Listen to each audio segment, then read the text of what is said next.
No, aquí. Buenas tardes a todos, bienvenidos.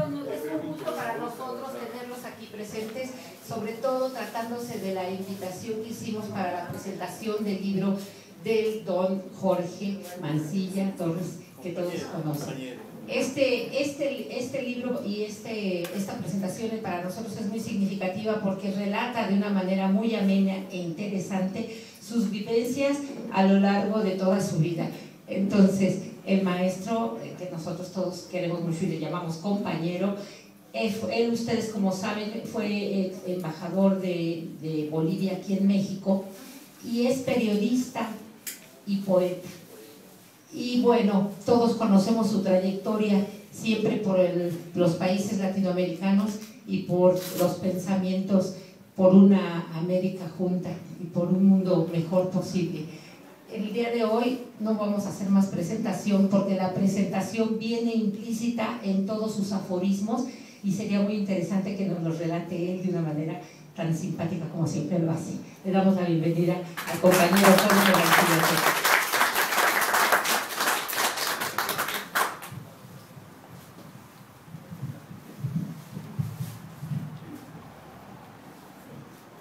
¿Cómo va de la voz? Bien, ¿verdad? Se oye bien. Gracias. Buenas noches, queridas compañeras, amigas, amigos, compañeros. Agradezco la presencia de todos ustedes en esta causa, en esta Casa de las Causas Comunes.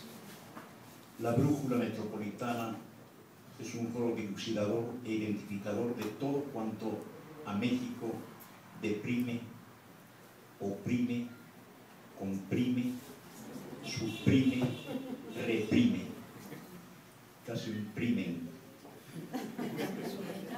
Gracias, camaradas Laura y Fabián, muchas gracias por organizar este encuentro con la gente preocupada por el destino del país y Latinoamérica. Yo me considero también, soy un miembro de la Brújula Metropolitana y estoy orgulloso de estar con ustedes, compañeros, en este evento, en este foro. Muchas gracias. Agradezco a Manuel, el dirigente visible del Partido Popular Socialista, este partido histórico fundado por Vicente Lombardo Toledano, a quien conocí en mi pueblo, en una mina perdida de Bolivia, en 1952, el 31 de octubre del 52, yo tenía, 10 años, cuando el gobierno del MNR nacionalizó las minas de estaño, de Patiño, Xochitl, Aramayo, y vinieron personalidades de todo el mundo, de toda América Latina, para ese intento de rebelión, de revolución nacional que hicimos en Bolivia en el 52. Conocí a Vicente Lombardo Toledano, el delegado mexicano, Víctor Raúl Reyes de la Torre, estaban delegados de Juan Domingo Perón, en fin, de tantos compañeros. Y para mí es un honor, lo he dicho siempre, estar acá, en esta casa de los partidos Solferino, que así llamábamos. Gracias a los amigos, tantos amigos tan queridos, tan consecuentes con nosotros.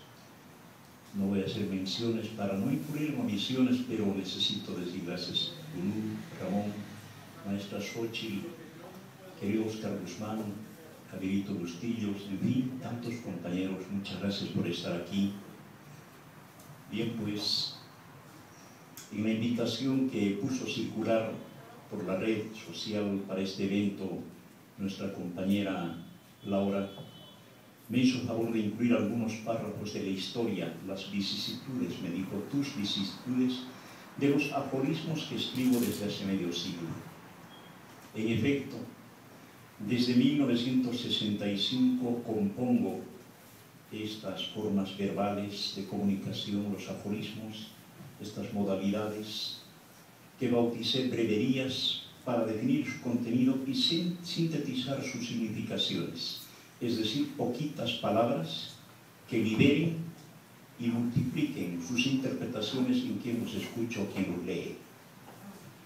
En ese entonces trabajaba yo en la radiodifusión de Bolivia y tenía un programa de humor político casi suicida llamado Olla de Grillos, un parapeto de creatividad frente a la dictadura militar más secante de entonces, una dictadura terrible que acabó con la revolución inicial del 52, un golpe militar del 64, y empezó una época de estado de sitio, de toque de queda, de violencia verbal, de violencia física militar contra nosotros. No teníamos por entonces, compañeros, destreza para manejar armas de fuego y enfrentarnos. Vaya, ni pistolas, ni pistolitas teníamos. Pero usábamos la granada de mano de la palabra cargada de humor y disparábamos el fuego graneado de la carcajada y el sarcasmo contra los opresores. El oficio más antiguo de la humanidad no es la prostitución, sino la sobrevivencia. Por sobrevivencia estamos vivos como género humano. Aprendemos a sobrevivir, a salir de las peores tempestades y fatalismos. La sobrevivencia en Bolivia nos enseñó que no hay que ponerse al brinco con los brutos que, por lo general y también por lo coronel, son más fuertes que nadie cuando disponen de mando. A ellos había que arrostrarlos con inteligencia, con sagacidad, no con astucia, pero con buena fe también, montando la sonoridad de la palabra en la ruidosa mula de la voz del amo. Algo pudimos contra aquella dictadura militar, pero nada logramos porque el frente enemigo no tenía el octavo sentido, el sentido del humor, si pensamos que el séptimo es el sentido común. El periodista Héctor Mejía, un cochabambino amado, llamado El Pincho, que era el jefe de relaciones públicas del presidente Barrientos, un hombre cercano al poder, y era nuestro hermano del alma, nuestro amigo de confidencias, de secretos.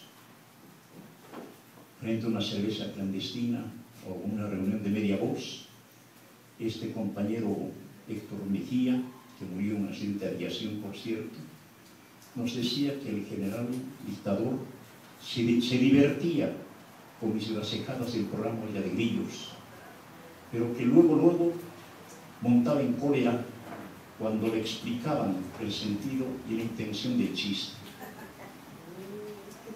Los tiranos amigos no entienden la gracia de la copla, el epigrama, el aforismo, la imitación, y menos perciben lo que ustedes llaman la chingateritez de una crónica bien planteada, bien contada y bien cantada. Por el estado mayor de la intolerancia, las cosas nos salían al revés. Nos iba mal con el programa, porque nos estallaba la mano en la granada y no al revés. El jajaja de la carcajada neta se trocaba en el taratatá de la metralleta. Y en fin, nos salía todo al revés, que perdónenme, nos salía, como decimos, el culo por la tirata.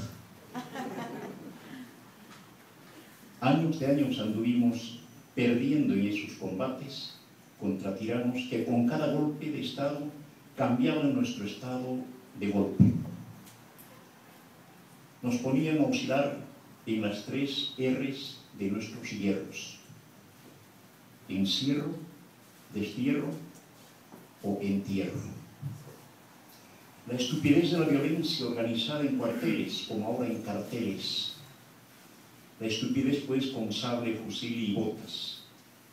Einstein, el sabio, decía que 2 cosas no tienen medida: el universo y la estupidez.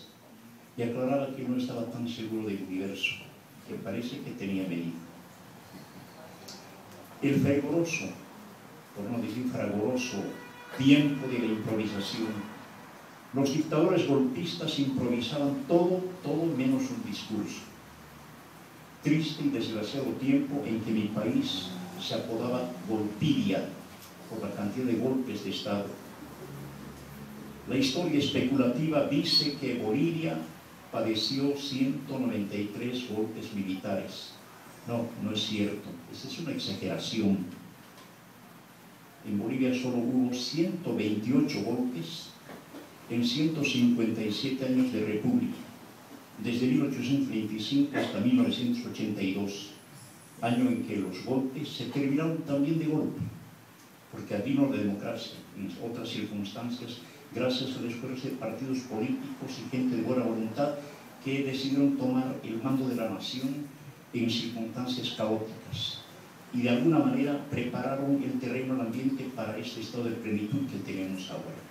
Porque tenemos sentido de historia, tenemos que recordar ese pasado. La historia no empieza con Evo Morales. Evo Morales es una consecuencia de este sacrificio que le estoy contando, de esta campaña de la esperanza y de vida que sostuvimos literalmente desde que se fundó la patria en 1825. Pero qué desmedida fue la estupidez golpista, todas financiadas por Estados Unidos, o por lo menos los últimos 17 golpes militares por el Fondo Monetario Internacional. 128 presidentes en 157 años nos salían a un año 23 días por presidente, por presidente. Duraba un poquito tiempo en ese cargo. Ni lo que canta un gallo, para decirlo gráficamente, kikiri, ¿qué? Y ya estaba acabado el gobierno. Mandatarios hubo que gobernaron una semana o un par de meses, vaya. Y hubo uno, quien ese sí, uno que se mantuvo firme, estoico, de pie durante 6 horas, esperando que el pueblo en armas lo dejara sentarse en la silla presidencial, y no lo dejaron, no se pudo. Y no por descortesía, sino por darle un corte a la silla. Como periodista, recuerdo el ritual que inventamos para la ceremonia de toma de mando de esos excelentísimos exstadistas esporádicos. Así, la mano aquí, la mano aquí, la mano aquí, la mano así, la mano así, la mano así, la mano así, y el ritual. ¿Jura usted desempeñar su cargo de presidente por la patria, por los santos evangelios, por la voluntad de sus pares militares, por la Constitución y por 6 meses si bien le va? Nos decían Golpivia. Ahora ya no somos esa república del sobresalto, del asalto sobre. Ahora nos sustentamos con el magno y digno nombre de Bolivia, Estado plurinacional. El doctor Siles Suazo, gracias. El doctor don Hernán Siles Suazo, un santo laico de nuestra democracia popular, que derrocó a un tirano con un golpe popular, retomó el gobierno democráticamente, ordenó poner el año 1982 un letrero en la puerta principal del Palacio Quemado: entre sin golpear. Y desde entonces, ahora nos gobernamos por la voluntad y el derecho del pueblo y sus 36 naciones originarias, cifra que puesta al revés dice 63% de la población boliviana, que son los que deciden por su mayoría demográfica y democrática. La población indígena, que somos allí entre 63 y 64%. El aymara Evo Morales, que acaba de ser posesionado presidente constitucional por 3ª vez consecutiva, será el mandatario con mayor duración en la presidencia.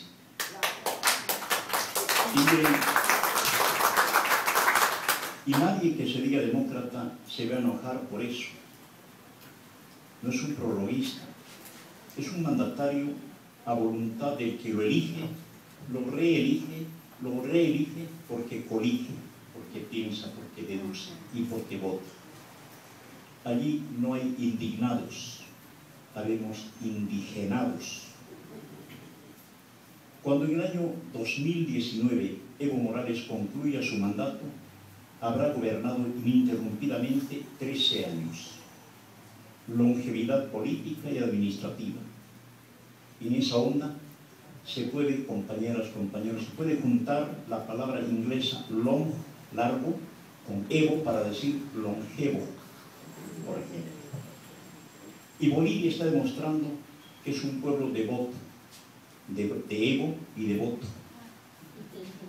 Lo bueno que pasa en Bolivia es porque no pasa lo malo que pasa en otros países con gobiernos a control de Washington, es decir, de gobiernos títeres que se manejan Washington Misón. Bolivia no tiene relaciones diplomáticas con Estados Unidos desde agosto del año 2008.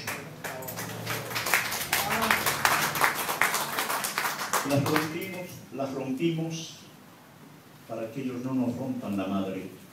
La madre geografía, digo, separa de Oriente y Occidente como pretendía Washington.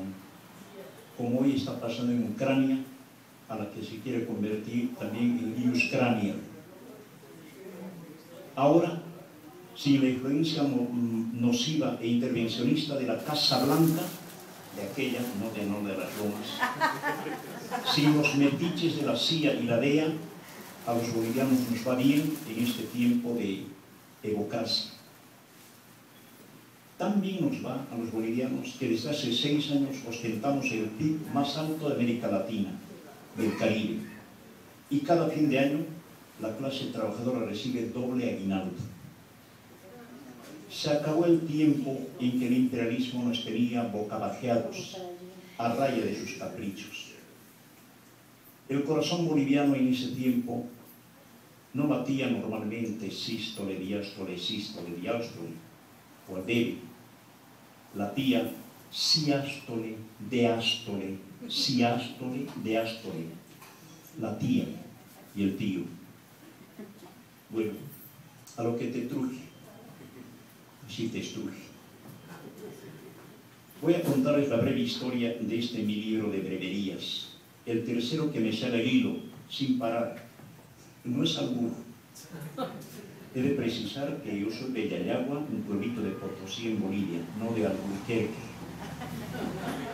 Este es el tercer libro de aforismos. El primero me salió en Saltillo, Coahuila, el año 2003, impulsado por un amigo muy querido, Pancho Orduña, a quien saludo y quiero, y el otro en La Paz por el diario La Razón, el año 2005. A finales del año pasado fui a visitar a la directora de la jornada, doña Carmen Lira, para mostrarle este texto e interesarle en su publicación. ¿Qué es?, me dijo al ver mi paquetito. ¿Es poesía? No. ¿Política? No. ¿Periodismo? ¿Ensayo? ¿Historia? ¿Filosofía? ¿Sociología? No. ¿Qué es, pues? No supe cómo decirle en una sola palabra y me fui por la libre. Mira, Carmen, le dije, este libro contiene sociología, filosofía, historia, ensayo, periodismo, política y poesía en chiquito, porque el aforismo nada y se zambulle en todas las albercas del pensamiento. ¿Abarcas todo eso?, me dijo extrañada. Sí, le respondí, cuidándome de no incurrir en el refrán de moda: quien mucho abarca se corrompe, y ya ninguna disculpa lo iguala. La gran Carmen, compañeros, la gran Carmen hojeó las primeras páginas, y las otras sin reírse, ganas que ha debido tener de reírse, pero para no comprometerse de antemano con una sonrisita, es decir, conmigo. Y al final dijo, de acuerdo, me gusta, déjamelo, lo pondré a consideración del Consejo de Administración del diario para que lo valore y siguió leyendo, ahora sí en voz alta. Los monolitos son los invitados de piedra de la historia. Por la agresión imperialista, los musulmanes son ahora misilmanes. Los curas que no se casan viven cada día más turbados. Se suplica al clero pederasta no confundir grey con gay. Seamos ecuánimes. No todos los curas son pederastas. algunos son católicos. El PAN mandó a volar a Mexicana de Aviación, y así. Aquí está el libro en coedición con La Jornada. Coedición quiere decir que pagamos su edición casi a migas. Por ese 50% yo me siento 50. En este libro hay casi 2000 aforismos, producto de mis deducciones, reducciones e inducciones. Quiero decir de mis lecturas, de lo que creo que entiendo cuando leo, y en especial de lo mucho que escucho mentar a la creativa y sabia gente de este México lindo y qué herido. Si este libro fuera un crimen, ustedes serían los autores intelectuales. La mayoría de mis inspiradores, es decir, coautores, son gente llana, sencilla, festiva, ocurrente, que se suelta de lengua y gracia en las situaciones más inverosímiles, más fregadas. Por ejemplo, después de los temblores, en los tianguis, en las peceras, cantinas, velorios, tocadas en la chorcha nuestra de cada día. Miren, recién llegadito a México en 1971, abordé una medianoche el último tren del metro atasqueño. A mi lado iba un cuate, dormidote, pasadito de copas. Éramos los últimos dos pasajeros en el vagón cuando el metro llegó a la estación final, atasqueño. Y yo, diligente, oficioso, solidario, cuatito: señor, ya hemos llegado. Ay, cabrón, ¿y dónde hemos ido? Esa fue su respuesta. Me reí con ustedes. Al principio renegué, pero después me reí. 44 años después sigo riendo. ¿A dónde hemos ido? Más bien, ¿a dónde hemos llegado? Al neoliberalismo, a la economía de mercado, al capitalismo depredador, a la renta de nuestros países, a la privatización, a la venta que compra y vende, malbarata los recursos naturales. A propósito, hay en la ciudad, en esta ciudad, una voz que es paradigmática del panorama urbano, característica de este tiempo de mercadeo y crisis. Es un pregón callejero que dice, y ustedes lo han escuchado: se compra colchones, refrigeradores, computadoras, petróleo, empresas estratégicas, microondas, minería, telecomunicaciones y algo de PRD viejo que venda.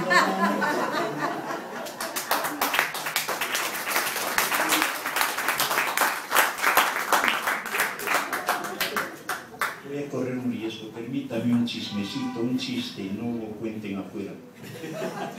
A propósito de las casas que, según se dice, regala un empresario a quienes le favorecen con millonarios contratos de obra, dicen que ese señor Hinojosa habría que decirle lo que a Bartolomé, el padre de las casas.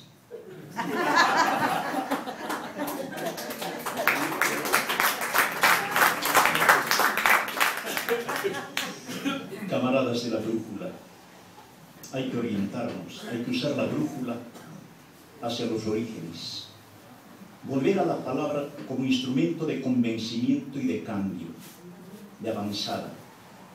Hay que dar al uso de la palabra, el uso de la palabra, a la imaginación popular, al talento de su gente avispada, ingeniosa.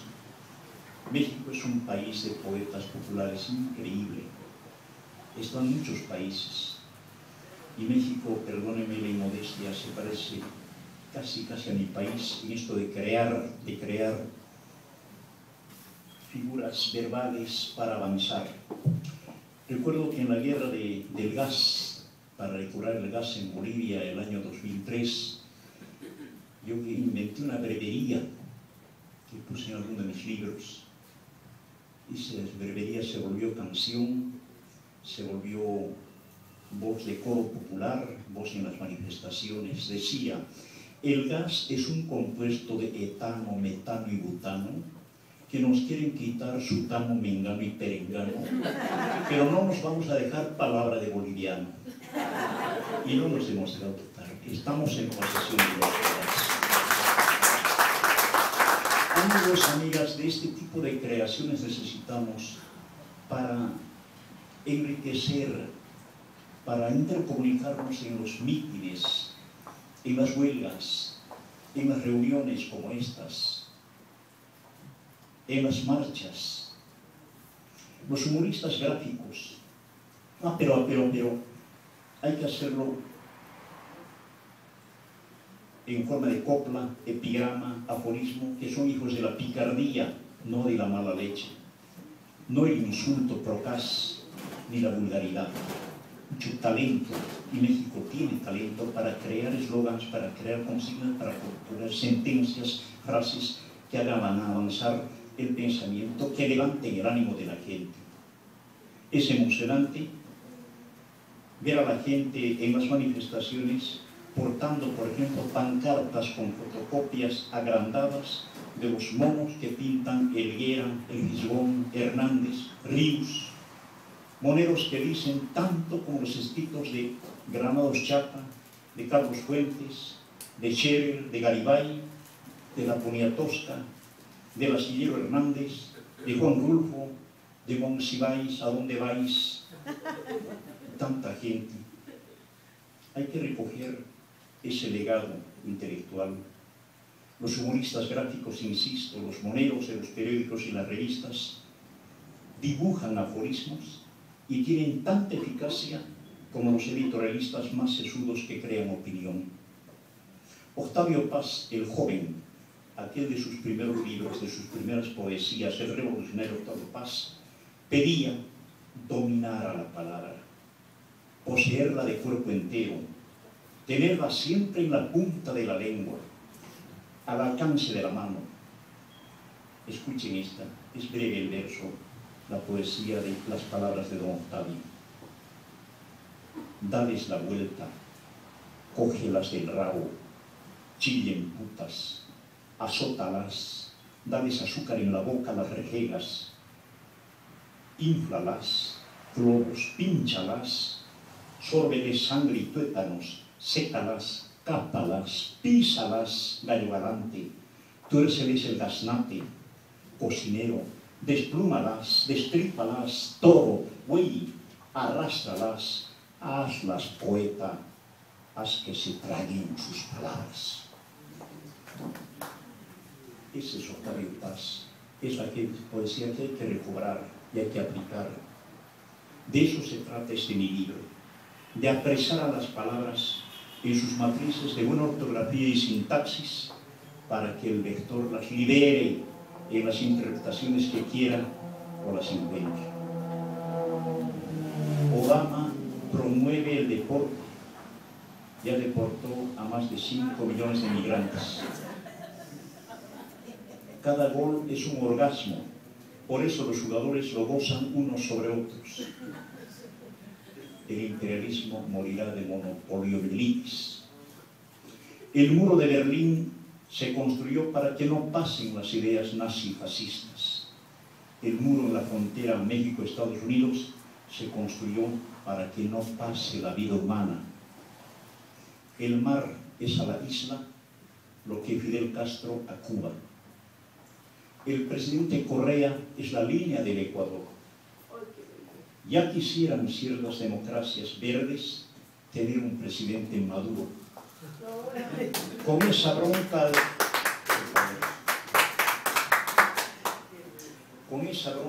actual de la revista francesa Charlie Hebdo,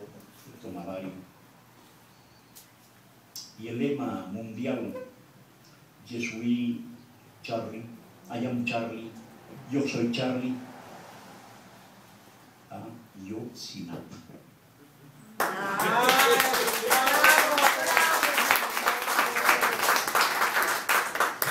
Hay quienes están en escuela de Chespirito y otros del Che Espíritu.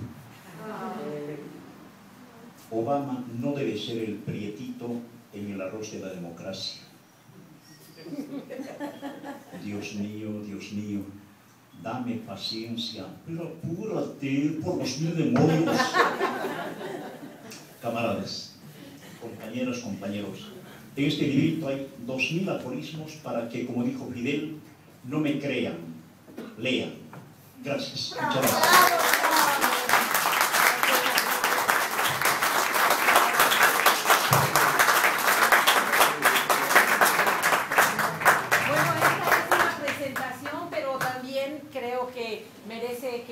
Interactuemos con el autor, y si tienen ustedes alguna duda, preguntas, o alguien quiere pasar a leer un aforismo del maestro, bienvenidos. ¿Alguien? A ver, Fabián. Esta es una pregunta rápida. Maestro, ¿cómo es que la adversidad ha logrado usted mantener una visión optimista ante todo? ¿Qué es lo que le llevó a hacer el trabajo del aforismo? De eso se trató, compañeros, la vida. No es vanagloria, ni es confidencia, ni es testimonio, ni testamento. Pero ahí está mi compañera de toda la vida, Martita, con la que llevo 52 años casado. Ella sabe que yo vi un árbol cuando tenía 14 años, un árbol en forma, un árbol como la gente, pues, porque yo viví en una mina a 3.900 metros de altura, como es siglo XX, Yayagua, Cancañí, la mayor mina de estaño en el siglo XX de Simón Patiño. Entonces, en la mina, en ese ambiente deprimente, depresivo, todo era silicosis, era muerte, era alcoholismo, era miseria, desolación. Los mineros no pasaban de 36 años, 37 años de vida. Todos mis compañeros de la escuela que entraban a trabajar en la mina tenían un poquito así de 3, 4 años de dinero, de salud, de fuerza, de alegría, y después los pulmones quemados y la muerte. Había que no dejarse vencer por la tristeza, por la desolación, y la música, la esperanza, la poesía, el testimonio, la alegría de vivir con los demás compañeros, nos dotó de esta forma de imaginar la vida, de ver la vida. Una vez en una entrevista me preguntaron en el Perú, ¿cómo puede ser que viniendo de ese ambiente depresivo tú tengas sentido del humor y cuentes cosas y rías y cantes y compongas? Y le dije, ¿dónde se cuentan los mejores chistes? En los velorios. Engañoso. El muerto está ahí, con su vida ya apagada, cargada, sobrecargada, y los deudos, los amigos, estamos ahorita tomando café, y para no dejarnos jalar por la muerte, el mismo impulso del cuerpo, la vida nos llama para sonreírnos, para burlarnos de la muerte. Bien dicen el mexicano, se ríe de la muerte. No es que no le tema, se ríe. Y entonces va esto. Toda mi vida tengo 2 destinos políticos, en fin. Nunca dejé de creer, de sonreír, de crear, de escribir, de contar chistes, de escuchar chistes, de participar, de compartir, porque es la única forma de vivir, Fabián. Es la única forma de mantenernos en este estado de gracia que dice, que ordena la Iglesia, o que dice Dios. Esto de gracia, de la poesía, de vivir, de compartir, de tener amigos como ustedes, de creer que hay un mañana, que el día se va a vengar de la noche cuando amanezca, y vamos a estar nosotros presentes en esa hora de la victoria. Eso que está pasando, ¿qué me pasa? Es una respuesta muy larga, muy enrollada, pero necesitaba decir esto. Gracias.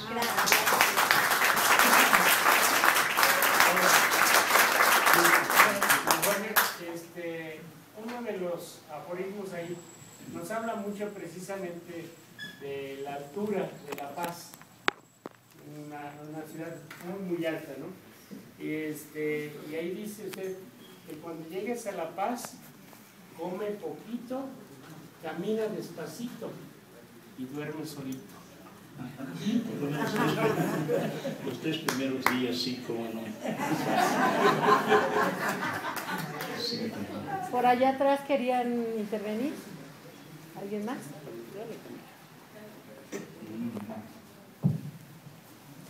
Bueno, yo quisiera nada más hacer un comentario. No, adelante, Sí, maestro. Los 2 anteriores libros tienen mucha referencia a o es el que abarca esos 2. No, compañero, mire, yo trabajé en el periódico Excelsior durante 25 años y escribía en Revista de Revistas, la revista más antigua de México, fundada en 1917. Escribí ahí nació Breverías en el año 1984-85. Ponía 10 breverías chiquitas, así lentitas. Entonces unos compañeros, amigos con sentido de historia en Coahuila, en Saltillo, me escribieron un día, me dijeron, tenemos 250 breverías suyas y quisieron publicarlas en un libro. ¿Nos autorizan? Te va a salir gratis porque nosotros vamos a pagar. Ah, bueno, adelante. Y me publicaron un libro y me regalaron un tambache así de libros que repartí, que todavía regalo, porque claro, el esfuerzo de ellos. Luego fui a Bolivia. Viví en Bolivia, me fui al año 2003 definitivamente a vivir en Bolivia después de mi tiempo en Excelsior. Me jubilaron, fui a Bolivia y me involucré de nuevo en la vida política, en el periodismo, en la vida artística, en la producción cultural, y ahí escribí aforismos bolivianos, cuando escuchaba a la hermosa gente de mi pueblo, en quechua, en aymara. Yo domino el quechua, yo hablo el quechua, entonces me es fácil, ponía cosas, escribí un libro de aforismos bolivianos a más no joder. El título era Más no poder, pero bueno, le pusieron joder, es cosa de ellos, pero el libro es un éxito, salió en Bolivia, se acabó tanto que esta vez que fuimos el año pasado encontré ediciones pirata del librito. Somos infelices. La piratería, aunque incluso sin pi, sigue siendo ratería, la piratería. Pero bueno, está muy bien. Entonces decidí acá, dejé el cargo de la embajada después de 2 gestiones y me propuse, con los últimos arrestos de vida y de voluntad y de dinerito, escribí 2000, casi 2000 epigramas. Repetí algunos, vamos a decir unos 16, 17, que me contabilizan de los otros libros, porque aquí no entrarían mucho los bolivianos. Entonces sí, llevé aquello y sigo reuniendo epigramas, sigo, mejor dicho, breverías, aforismos que me hacen cada día, a cada rato, porque en el metro, en la calle, caminando, seguramente de esta reunión voy a sacar 2, 3 reuniones que a día tengo y voy a buscar, voy a procesar como con galletitas y con esto me van a pagar. Compañeros, se trata de esto, estoy en acto de creatividad. Yo les invito, compañeros, a que asuman el soneto, la poesía, lean la poesía, lean los chistes de tantos,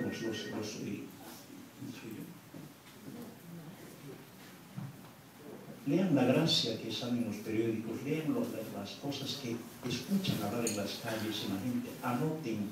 Los mexicanos tienen una habilidad, una gracia tremenda para sintetizar situaciones de riesgo, situaciones críticas con una palabrita, una hermosa palabrita.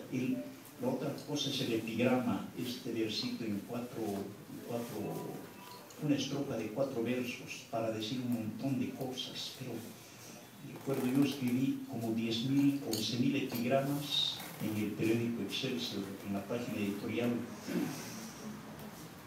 Yo me sabía de memoria, es decir, cuando tengo 3 o 4 vinos o cervezas comienzo a desar.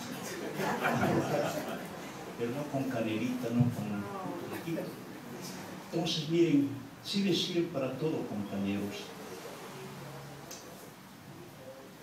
Son las 8:05, 3 minutitos más para hablar con ustedes, porque miren, estudié en la SOGEM, la Sociedad General de Escritores de México, acá, un curso sobre creatividad literaria, para perfeccionar, para asumir, para tratar de redondear todo lo que había acumulado en la vida. Y en eso le dieron el premio, el Nobel de Literatura, a don Octavio Paz. Un suceso para los escritores, para los pensadores, para los mexicanos en general. Y en esa escuela de escritores de Coyoacán, de la SOGEM, se reunieron los 250 alumnos y profesores que habían en una sesión de honor para saludar ese hecho de un mexicano recibiendo el premio Nobel de Paz. Y el director de la escuela dijo, en el mejor momento, tengo acá 3,000 pesos, los puso en la mesa, para cualquiera de ustedes, compañeros, que suban acá y digan una poesía completa de Octavio Paz. Dios mío, 3,000 pesos tentadores ahí y nadie sabía si salía una poesía.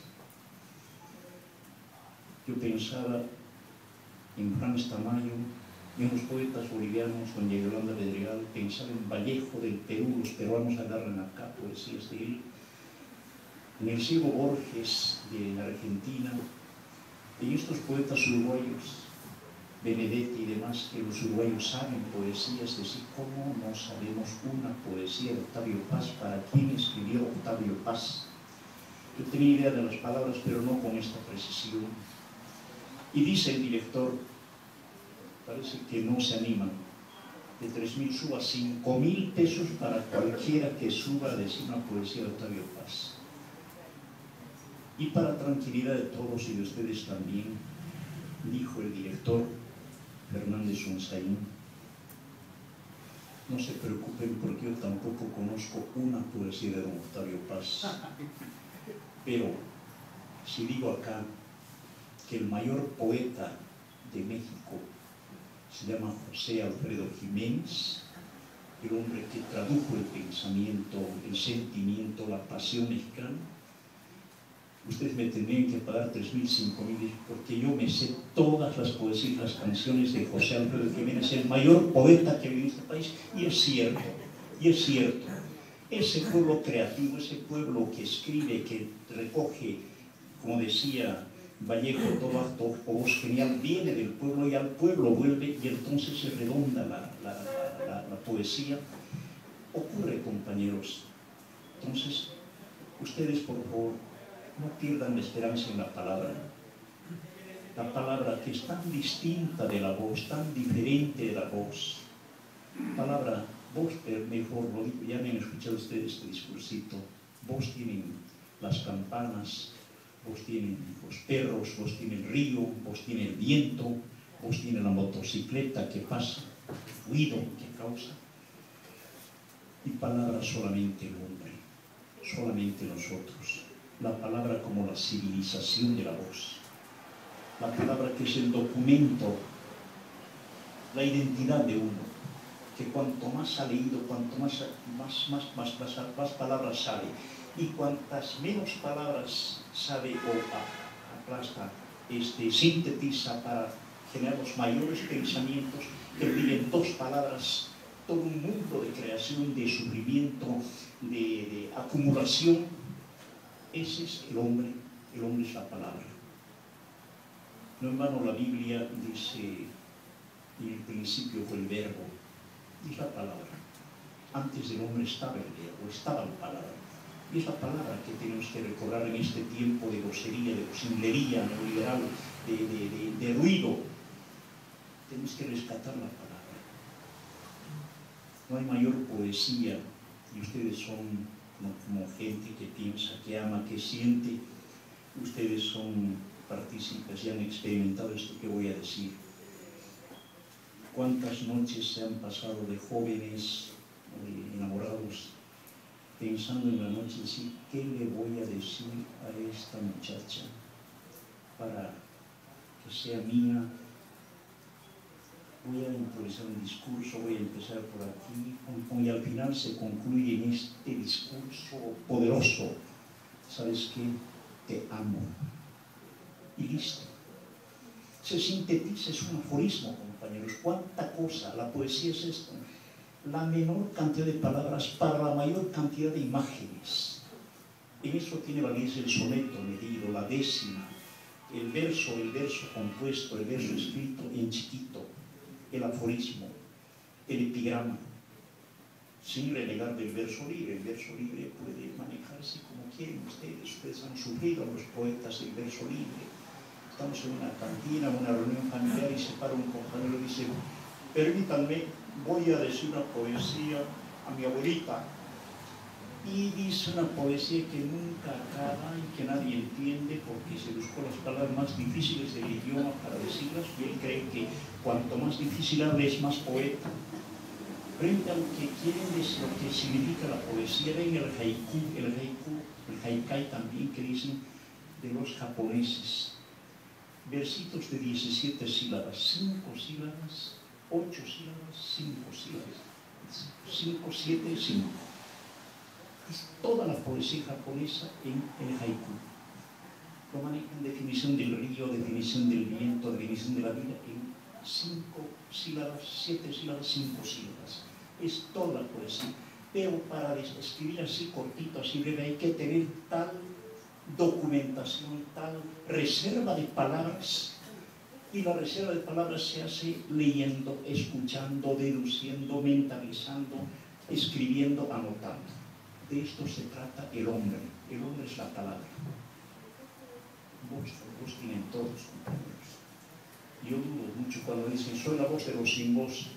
Eres la voz de los mudos, posiblemente. Necesitamos gente. Soy la palabra de los hombres que no tienen acceso a la palabra, al alfabeto, a la vida, a la escuela, al amor. Gracias. Muchas gracias.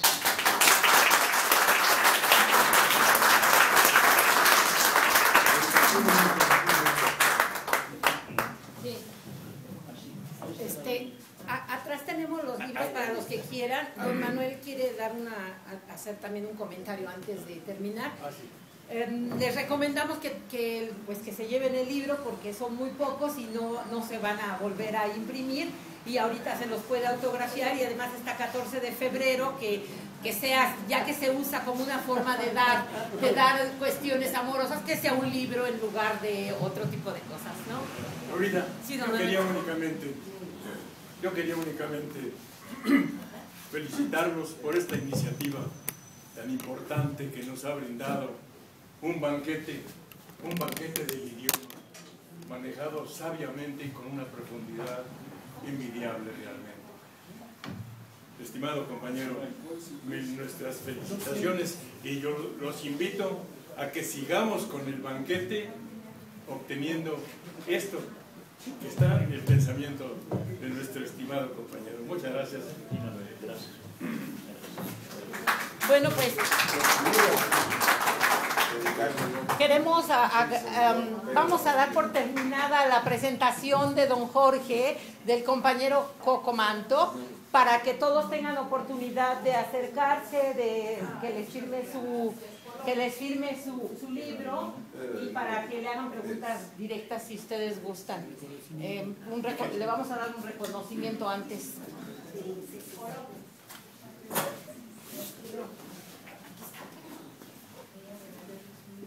Ándale, es por acá.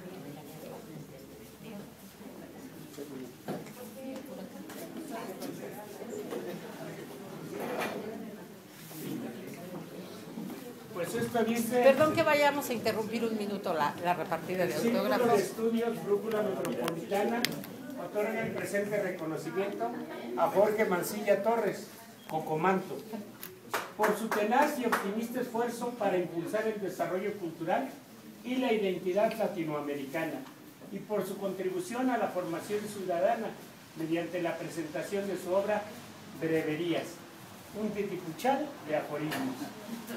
¡Bravo!